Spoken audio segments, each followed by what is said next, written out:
यहां हमें दो कॉम्प्लेक्स नंबर्स 1 माइनस 3i और 2 प्लस 5i दिए गए हैं जिन्हें हमें आपस में ज़रब देना है। कॉम्प्लेक्स नंबर्स में ज़रब देना बिल्कुल वैसे ही है जैसे रियल नंबर्स या अलजेब्रा में। फर्क सिर्फ इमेजिनरी पार्ट या ख्याली हिस्से का है जिसमें ज़रब देने से कुछ दिलचस्प नतीजे आते हैं जो हम इस सवाल के जरिए देखेंगे। सबसे पहले तो यह समझिए कि कॉम्प्लेक्स नंबर्स को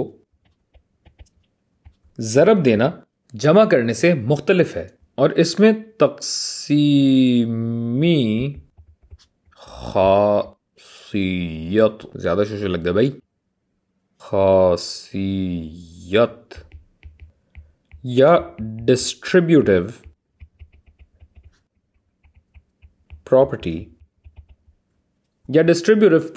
लगती है। और जैसे रियल नंबर्स या अलजेब्रा में a ज़रब b प्लस c का मतलब होता था ab प्लस ac, यानी a को पहले b से ज़रब दिया तो ab आया और a को फिर c से ज़रब दिया तो ac आया, यानी a को हम b और c में डिस्ट्रीब्यूट कर देते हैं, तकसीम कर देते हैं या बांट देते हैं। बिल्कुल इसी तरह अगर हम 1 माइनस 3i को a कहें, 2 को b और प्लस 5i को c कहें तो ये equation a ज़रब b plus c वाली शक्ल इख्तियार कर लेती है। और डिस्ट्रीब्यूटिव प्रॉपर्टी के तहत a ज़रब b का मतलब है 1 माइनस 3i को 2 से ज़रब देना है और ac का मतलब 1 माइनस 3i को 5i से ज़रब देना है।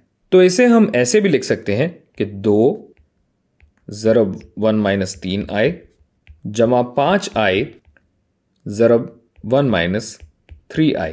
अगर 2 ज़रब 1 माइनस 3i पे गौर करें तो इस पे भी डिस्ट्रीब्यूटिव प्रॉपर्टी लागू है और इसी तरह 5i ज़रब 1 माइनस 3i पर भी डिस्ट्रीब्यूटिव प्रॉपर्टी लगेगी। यानी अब 2 बन जाता है a, 1 बन जाता है b और माइनस 3i बन जाता है c। इसी तरह 5i बन जाता है a, 1 बन जाता है b और माइनस 3i बन जाता है c, यानी ये बनेगा a ज़रब b मतलब 2 और a ज़रब c मतलब 2 माइनस 3i जो कि बनता है माइनस 6i प्लस 5i और a ज़रब c minus 15i squared.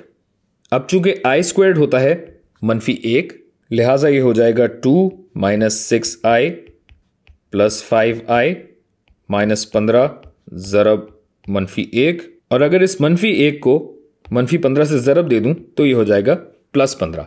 और आखिरी मरहला है इस कॉम्प्लेक्स नंबर को सिंप्लीफाई करने का या मुख्तसर करने का, जिसमें वही सादा रिवायती जमा तफरीक है। हम रियल नंबर को रियल नंबर में जमा करेंगे तो ये बनेगा 17 और ख्याली नंबर को ख्याली नंबर में जमा करेंगे जिससे ये बन जाएगा -i और ये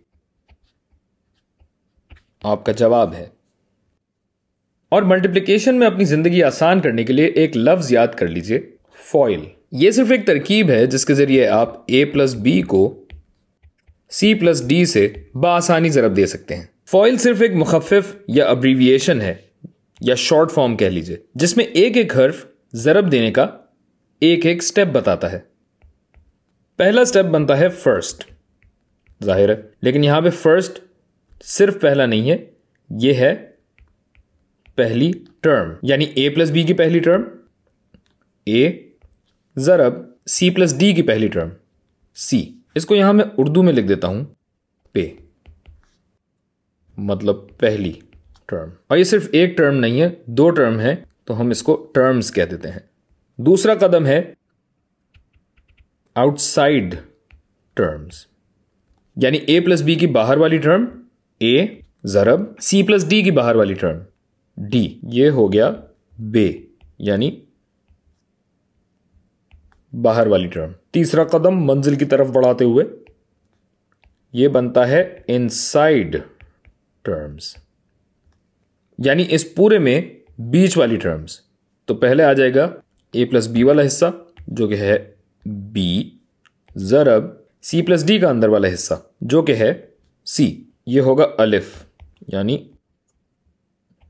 अंदर। और आखिरी स्टेप या लास्ट स्टेप जो कि यहां पे भी l ही बन रहा है लेकिन ये l नहीं है, आखिरी या लास्ट स्टेप जो कि है लास्ट वाली टर्म्स को ज़रब देना। a प्लस बी की आखिरी टर्म है b,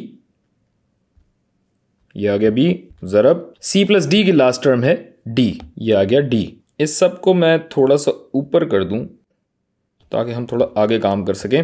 तो जनाब इन सब को हम जमा करेंगे तो हमारे पास जवाब बनेगा फर्स्ट टर्म्स ए सी यानी A C plus outside terms यानी A D plus inside terms B C plus last terms B D. और यही पूरी चीज हमने यहां की है।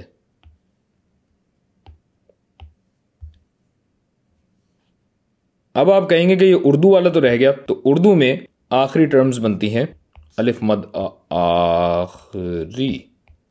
मतलब अंग्रेजी में तो बड़ा खूबसूरत फॉइल बन रहा था और यहां पे पबाहा कुछ अजीब सा बन रहा है। तो मेरा ख्याल है उर्दू छोड़ देते हैं और फॉइल ही याद रखते हैं भाई साहब।